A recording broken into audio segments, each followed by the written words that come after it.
Welcome to our channel. Today we how to back up to Proton Drive with privacy first folders, quick tutorial step by step clearly.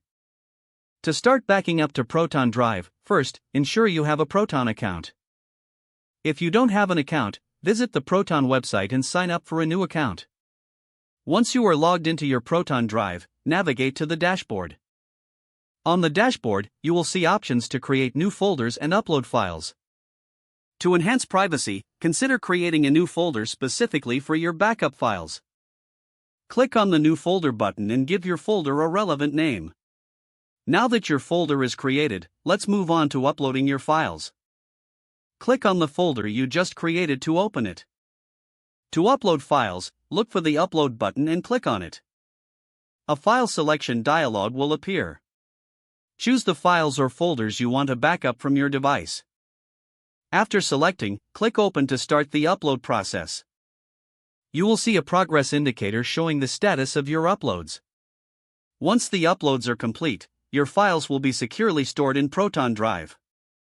To verify that your files are backed up properly, refresh the folder view. Check to see if all expected files are present. If you want to maintain additional privacy, consider enabling end-to-end encryption for sensitive files. Follow the prompts to encrypt any files you deem necessary. Finally, remember to log out of your account, especially if you are using a shared device. This ensures your stored data remains confidential and secure. You have now successfully backed up your files to Proton Drive with privacy-first folders.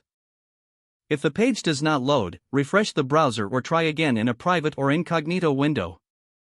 Make sure you are using the correct email address, then retype it carefully to avoid small typos. If your password is not accepted, use the reset option and create a new strong password you can remember. Check your spam folder for verification or security emails, then complete any requested confirmation steps. Enable two-factor authentication if available to improve account security and reduce unauthorized access risk. After signing in, review your profile details so your contact information and settings are accurate and current.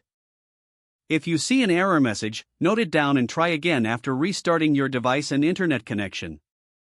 Don't forget to like this video and subscribe to our channel for more step-by-step tech guides.